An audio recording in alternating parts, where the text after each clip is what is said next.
नमस्कार। या आधीच्या 3-4 व्हिडिओमध्ये तुम्ही अमरनाथ यात्रेसाठी आम्ही निघालो असतो तो प्रवास कसा केला, कुठून सुरुवात केली, कुठे मुक्काम केला, पहलगाममध्ये आम्ही कसा दिवस घालवला हे सर्व तुम्ही पाहिलेलं आहे।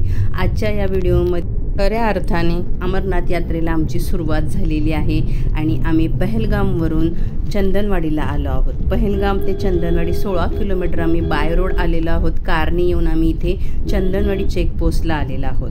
पहलगाममध्ये आल्यानंतर आपल्याला एक यात्रा कार्ड मिळते। मी ती पुढे यात्रा कार्ड दाखवते तुम्हाला। ते यात्रा कार्ड आपलं इथे चेक होतं, स्कॅन होतं, आपले सर्व सामानाची चेकिंग होते। आपण 2 दिवसाच्या मुक्कामासाठी जात आहोत तर तेवढं मोजकंच सामान घेऊन आपल्याला हा प्रवास करावा लागतो। तर आम्ही चंदनवाडी चेकपोस्टमध्ये आल्यानंतर इथे मोठा क्यू होता, तिथे उभं राहून आपल्याला आपले डॉक्युमेंट्स, आधार कार्ड आणि यात्रा कार्ड स्कॅन करून घेतात, आपल्या सामानाची चेकिंग करून घेतात, त्यानंतर आपल्याला प्रवासाला परवानगी दिली जाते।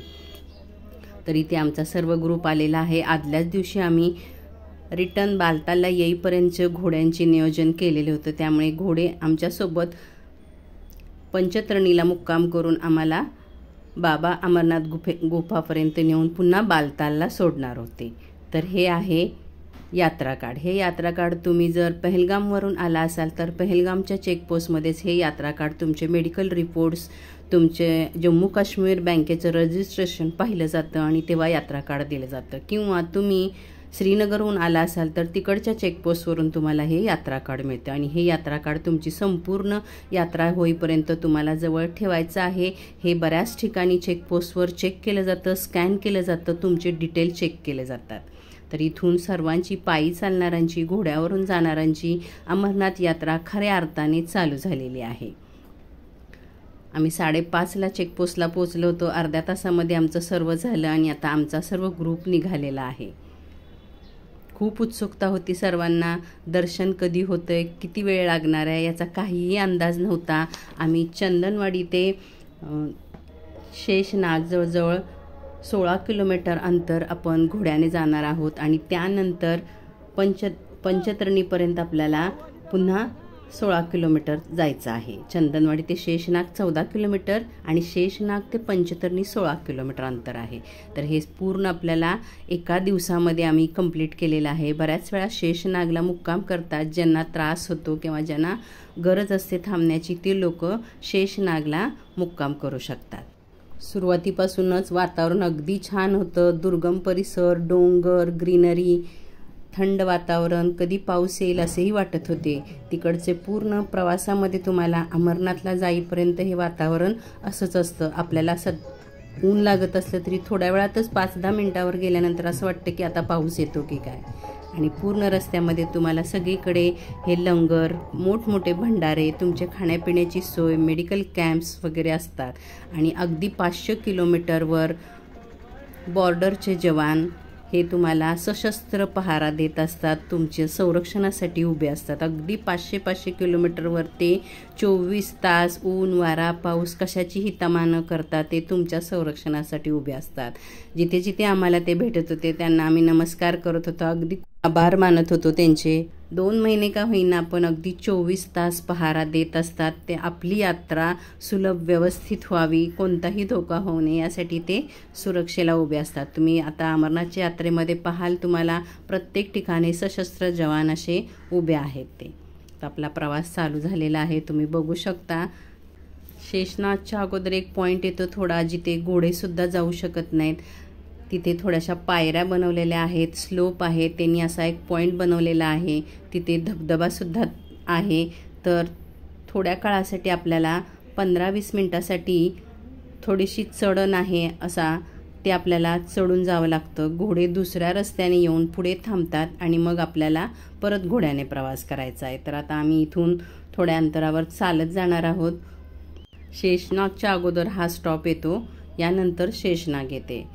असं सांगितलं जातं की महादेव आपल्या पार्वतीला अमरकथा सांगण्यासाठी अमरनाथ गुफेमध्ये घेऊन गेले। जात असताना त्यांनी नंदी, सर्व नाग, हे अनंतनागमध्ये नाग सोडले, चंदनवाडीमध्ये चंद्रमा सोडला आणि पहलगाममध्ये नंदी महाराजांना सोडून ते पार्वतीला घेऊन गेले। पण शेषनाग त्यांच्याबरोबरच होते। हे त्यांना शेषनागला सुद्धा त्यांनी इथे त्यांना इथे सोडून दिलं. त्याच ह्या झीलला शेषनाग असं नाव पडलेलं आहे. तर आता पुढे आपण शेषनाग झील पाहणार आहोत. हे शेषनाग झील अजूनपर्यंत कोणीही पार केलं नाही असं सांगितलं जातं, कारण शेषनागांचं इथे वास्तव आहे. कधीकधी यात्रेकरूंनासुद्धा शेषनागांचं दर्शन झालं आहे असं सांगितलं जातं. म्हणून या ठिकाणाला खूप महत्त्व आहे. तरी ही यात्रा करताना पहलगाम, चंदनवाडी, शेषनाग, पौषपत्री आणि मग पंचतरणी अशी करावी अशी माहिती दिली जाते. पण बऱ्याच वेळा लोक बालतालवरून गुफापर्यंत शॉर्टकटने सुद्धा प्रवास करतात. इथून पुढे आपल्याला 15-20 मिनिटं थोडी चढण आहे, थोडी अवघड आहे. आपली दमछाक होते, दम लागतो, कोणाकोणाला त्राससुद्धा होतो. तर थोडा ब्रेक घेऊन थोडंसं पाणी पिऊन आपण परत प्रवास चालू करायचा असतो. प्रवासाची सुरुवात केल्यानंतर प्रवास कसा होईल, आपल्याला जमेल का, अशी थोडीशी भीतीसुद्धा वाटत असते. पण आपल्या मनातली श्रद्धा आणि इच्छाशक्तीच्या बळावर आपला हा प्रवास अतिशय छान होतो. अगदी न विसरणारी अशी आपली ही अमरनाथ यात्रा घडते. आपल्या आजूबाजूने आपल्यापेक्षा लहान, आपल्यापेक्षा वयोवृद्ध लोकंसुद्धा पायी चालत जात असतात. त्यांना बघून आपला उत्साह वाढतो आणि आणखीन पुढे पुढे जाण्यास आपण तयार होतो. प्रवासामध्ये प्रत्येक ठिकाणी तुम्हाला थोड्या थोड्या अंतरावर लंगर, भंडारे दिसत असले तरी आपण खूप न खाता हलका हलका आहार घेऊन हा प्रवास करायचा आहे. कारण दुर्गम परिसरातून, डोंगरातून आपल्याला खूप चढ उतार करायचे असते. त्यामुळे हलकं अन्न घ्यायचं आहे आणि प्रवास करायचा आहे. खडकातून, डोंगराळ भागातून चढ उतार असा प्रवास असल्यामुळे त्रास होण्याची शक्यता असते. त्यामुळे सुकामेवा, पाणी असं हलकं हलकं अन्न घेऊन आपण हा प्रवास करायचा आहे. तुम्ही बघू शकता, हे आपल्याला चालत जायचं अंतर आहे. ते 15-20 मिनिटे लागतात, कधी अर्धा तास लागतो. यानंतर आपल्याला पुढे घोड्यावरून प्रवास करायचा आहे. इथे घोडे जाऊ शकत नाहीत, तर घोडे डोंगराच्या त्या साईडने येऊन पुढे थांबतात आणि मग पुन्हा आपला अमरनाथचा प्रवास चालू होतो. आता शेषनाग ते पंचतरणी आपल्याला 16 किलोमीटर प्रवास आहे. तर तो देखील असाच आहे. निसर्ग सौंदर्य पाहत आपण हा प्रवास करायचा आहे. आजूबाजूनी खूप लोक असतात, त्यामुळे वेळ कसा जातो आणि प्रवास कसा होतो ते आपल्याला कळत नाही. हे शेषनागचं तळ आहे. हे शेषनागचं तळ अजून कोणीही पार केलं नाही. इथे शेषनागाचं वास्तव आहे असं म्हणतात. बरेच वेळा यात्रेकरूंना याचं दर्शनसुद्धा होतं असं सांगितलं जातं. ठिकठिकाणी चेक पॉईंट, भंडारे तुम्हाला वाटेत मिळतात. पुढचा भाग देखील जरूर पहा. धन्यवाद.